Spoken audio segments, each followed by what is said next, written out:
Então vamos lá.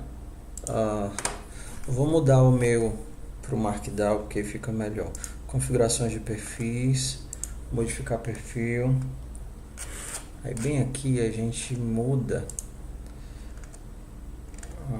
editor padrão, a gente vai colocar área de texto simples, porque dá para utilizar direto do Git. Ok, tu vai ver como fica diferente. Pronto. Como a gente está com texto simples, a gente pode utilizar a formatação de Markdown. Então a gente, você viu que não tem mais aqueles botões todos.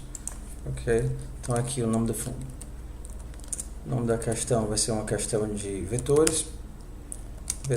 A gente chama ela de uma questão razoável, fácil de vetores. Separar pares e ímpares. Ok, então a gente poderia ter aqui uma motivação de porquê da questão, não precisa disso, mas o modelo geral tem uma ação. Então a ação seria o quê? Leia um vetor contendo inteiros, ok, e imprima uma linha só com os números ímpares e outra com os números pares. Como é que vai ser a entrada e saída? Entrada e saída. A gente tem aqui, ó, o Markdown. Entrada e saída, isso aqui é aquele tracinho do Markdown. Certo. Primeiro a gente vai assim, primeira linha da entrada, né? Isso aqui é negrito. Como é que é a primeira linha da entrada? A primeira linha é composta pela quantidade de números do vetor seguido dos quantidade de números do vetor seguido dos números. Só isso é a entrada. O que seria a saída? A saída esperada é primeira linha da saída. Se quiser simplificar, porque primeira linha da saída é o que? São os números ímpares separados por vírgula. Primeira linha da saída, os números ímpares separados por vírgula. Segunda linha da saída, os números pares separados por vírgula. Para ficar mais fácil, é interessante que tenha um exemplo, né? Vamos colocar aqui exemplo. O Markdown do Moodle é importante ter esse espaço entre os elementos, porque senão ele não identifica. Então, entre os elementos a gente dá um espaçozinho. Para fazer o exemplo, a gente vai utilizar a formatação de texto plano, que são 3 aspasinhas assim. Então, isso daqui ele vai separar. Então, como o padrão que a gente usa é exemplo. A entrada vai ser o quê? Então, vou colocar 5 números. 1, 3, 4, 6, 8, 9. Então, o que é que a gente espera na saída? Que seja só os ímpares na ordem, né? 1, 3, 9. Só que a gente pediu separado por vírgulas. Vou colocar vírgula até no final para ficar mais fácil. E depois é o que? Os pares. Quais são? 4, 6 e 8. Não, tem 6 números aqui, né? Aqui, 6 números. Vou colocar outro exemplo.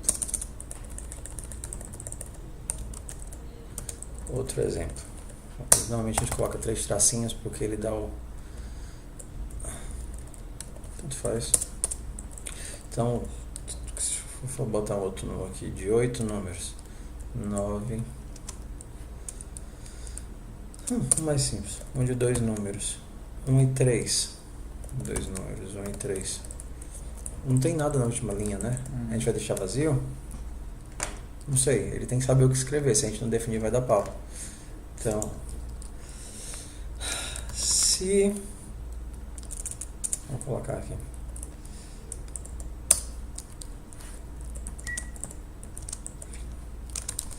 Se não existirem números pares ou ímpares,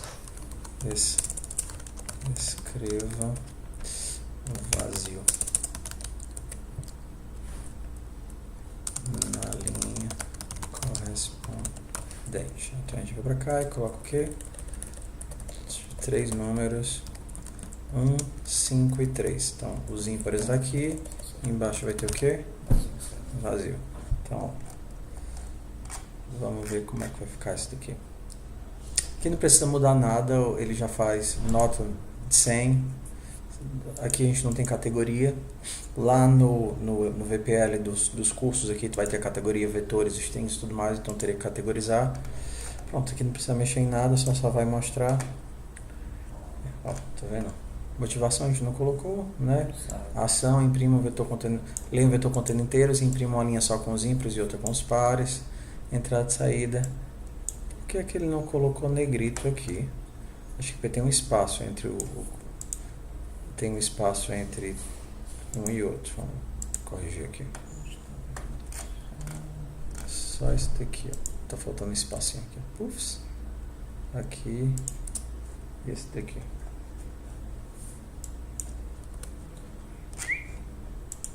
Round 2. Entrada e saída. Bem formatadinho. Ok? Então aqui os testes também. Uma outra forma de fazer isso daqui seria, o Moodle ele tem essa limitação, mas a gente pode utilizar um editor qualquer. Seria fazer assim, para gerar os testes e ficarem os testes, os exemplos mais bonitinhos. E como o Moodle eu não consigo dar tab dentro do Moodle, a gente pode fazer assim.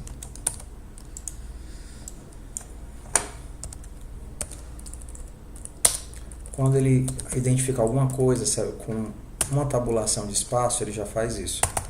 Uma tabulação, e esse daqui eu faço outra tabulação. Aí ele vai separar esses dois para não ficar um só campo gigante.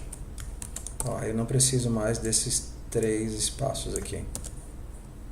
Por que é que eu não consigo fazer isso no Moodle? Porque se dá o tab, ele vai sair desse campo e vai entrar em outro. Eu tenho que fazer externo. Olha como é que fica. Entendeu? Agora a gente vai para a segunda parte, que é a parte de colocar os testes. Casos para teste. Que é os testes do nosso código. Então, todos os testes começam com case e o nome do teste. Aqui é o nome, pode ser qualquer nome. Normalmente eu coloco 0, 1, 2, 3. Input, e isso daqui é importante. O teu input tem que começar assim que terminar o igual. Tu não pode dar um espaço aqui não. Porque se tu der um espaço, ele vai colocar esse espaço na entrada. Na hora que o cara tiver em Python e tentar ler, ele já vai encontrar o primeiro elemento, que é o espaço. Certo. Então aqui a gente tem, sei lá, 2 elementos. 1 e 2. O que é o output. Ó, também colado. O que é o output? Na primeira linha vai vir o 1, vírgula. Na segunda linha, 2, vírgula. Aí tem que ter isso daqui, grade reduction. Vírgula porque a gente definiu que ia ter vírgula. Porque às vezes, se o cara botar um espaço a mais aqui no primeiro, ele vai dar erro. E a vírgula, pelo menos, ele enxerga o que é que ele tem que escrever. Se você colocar, tipo assim, um espaço aqui e ele não colocar esse espaço, ele vai dar erro. Isso é a limitação do próprio VPL. Ele não ignora esses white space. Então, e se o cara der um espaço no final, por exemplo, está no final do for, fazendo um for, imprimindo número, espaço, número, espaço, número, espaço, número, espaço, aí ele imprime o último número, imprime espaço. Você não esperava o espaço aqui, aí o VPL não vai reconhecer. Então, por isso que a gente está começando a colocar vírgula, porque vírgula é visível, né? O cara sabe que tem que ter aquela vírgula ali. Grade reduction igual a 100%. Isso é uma exigência do VPL. Então, é só você replicar isso aqui para vários testes. O input não precisa estar entre aspas, não? Não, porque senão ele vai identificar aspas. Só o output tem que estar entre aspas, porque se não tivesse, ele ia procurar aproximado. Então, se não tivesse, o cara colocasse 1,2,3, ele ia aceitar, mesmo estando errado, não era para ter o 3. Mas ele vai aceitar, tipo, a entrada aproximada ou só números. Então, por limitação do VPL, a gente tem que ter essa aspa dupla para dizer que é a saída exata. Então, se eu colocar aqui dois números, colocar 4 e 2, primeiro vai ser 4, 2, e o segundo vai ser o quê? Vazio. Não, aqui é ímpares, né? Primeiro é ímpares. Então, aqui é que é vazio, que são os ímpares, e depois é 4, 2, vírgula. A gente vai aqui. Case 3, vamos inverter. A entrada agora é 2. Vou colocar dois ímpares agora para fazer o vazio no segundo. 1 e 1. Então aqui é para ser 1 e 1 e aqui é para ser vazio. Só um agora mais comprido. Case 4. Vários números. 4. 6 números. 1, 2, 5, 6. 1, 2, 5. Isso daqui é o 6. Testes prontos. O 6 tem que ficar 4, né? Primeiro tem 4 elementos de entrada. Ah, tá certo. 6, 3, 8. Então o 3 vem pra cá e o 8 vem pra cá. Ok. Pronto. Aí a gente tem que testar se esse negócio funciona, né? Tela normal. Pronto, então só colocar os testes aqui, já na teoria, já é para funcionar. Então, quando ele for executar, ele vai lá editar. Aqui a nossa visão é diferente da dele porque ele é aluno, ele não vai enxergar esses testes todos, mas ele vai aqui teste.c, aí vai fazer aqui include std lib stdio.h int main. A gente não deu quantos elementos são de entrada, né?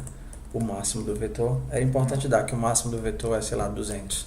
Então a gente poderia assim, int vet define max 200. Máximo int ímpares máximo. Poderia ser tudo na mesma linha, eu sei. Int pares máximo. Int qtd scanf inteiro para qtd. E agora vamos preencher o nosso amigo vetor. Não precisa nem desse vetor, né? Porque eu posso ir lendo e já ir preenchendo ímpares e pares. Então, o ali qtd menos, só para executar o laço. Ele vai executar qtd vezes isso daqui. Int número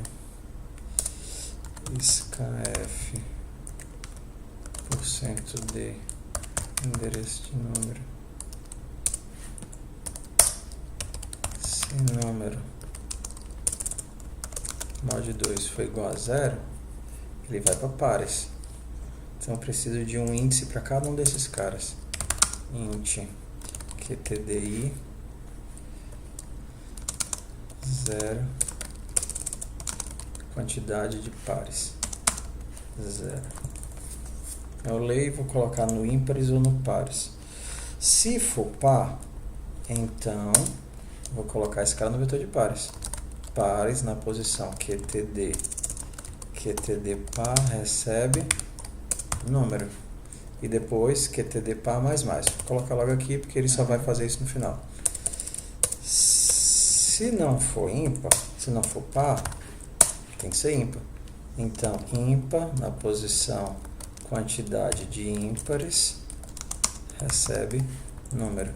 Agora tem só que imprimir os amigos. Terminou esse laço, já li todo mundo. Agora é hora de imprimi-los. For i menor do que qtd ímpares primeiro, né? E mais printf % de vírgula quem imp i. Aí no final eu dou um barra N, ou então só um putz, que já dá o barra N. E depois, só que agora vai ter a brincadeira, né? Se ele for vazio, eu tenho que tratar isso. Igual a zero. Igual a zero e menor do que quantidade de pares e mais, aqui eu imprimo os pares. Isso é se tivesse elementos. Se tivesse elementos. Se não tivesse elementos, aí eu tenho que fazer o alternativo, né? Se QTD I for igual a zero, não tem elementos. Eu dou um putz aqui, vazio. Se não, aí eu faço o laço.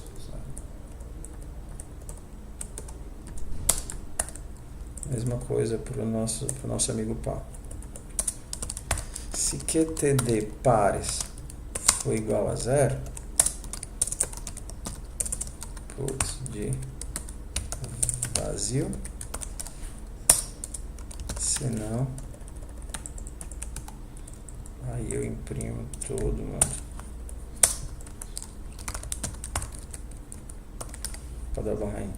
Então, se a gente não errou nada, na hora que eu mandar rodar, vai passar em todos os testes. Tem um errinho aqui no S em algum lugar. Ponto e vírgula.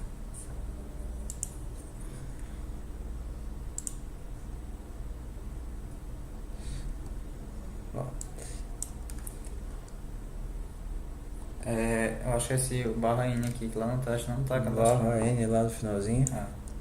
Será? Tá dizendo aqui, a saída do programa é 1,2. Tá vendo que chato? 1,2 e espaço. Não, o que é? Eu não sei o que ele tá reclamando. Porque esse barra N do final era pra ele não reclamar. Era pra ele não reclamar. Onde não tirar de novo.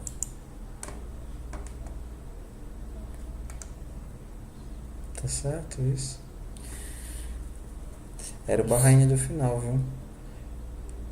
Era o barra N do final. Tudo bem. O que tá dando errado aqui? Tá certo? 1, 5, 3, 2, 6, 8. 1. Por que o 2 veio pros ímpares? Foi o teste lá, então. Não, a saída esperada é do teste. O teste tá errado. Então aí tem que ir lá. Vendo como tem que fazer o código, porque às vezes o teste passa. Casos para teste.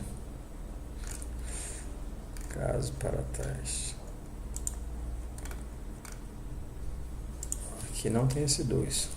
2 lá embaixo. 2 lá embaixo. Não tem o espaço. Salvar. Atividade de teste. Editar. Avaliar. Pronto, passando os 4. Beleza. Sacou? Certo. Aí como que eu faço pra ver quem enviou? Tu vem aqui em visualizar envios. Como ninguém enviou, não dá pra ver nada. No caso, só o meu. Quando tu estiver no curso mesmo, que é o curso geral, tu pode puxar os exercícios daqui do curso. Quando tu abrir um exercício qualquer, tu pode ver tudo dele. Tu pode ver aqui a descrição, né? No caso, quando tu mandar abrir a administração, editar configurações, tu vai ter o texto todinho que tu pode copiar e colar. Está no modo de copiar e colar. Tu pode vir pegar os testes aqui em administração, caso de teste, que ó, UFAS para o ímpar, tu vai poder copiar todos os testes aqui dele. Se tu vier aqui para os envios, atividade de teste, visualizar envios, lista de envios. É porque aquela era os meus envios. Certo. Tá aqui todos os envios do pessoal. Dá pra ver quantas vezes eles tentaram. É bem persistente ela. Entendeu? Dá pra ver quantas vezes eles tentaram e os códigos de cada um. Cada um dos códigos que ela tentou fazer. Ficou? Show. Beleza. Falou, galera. Falou.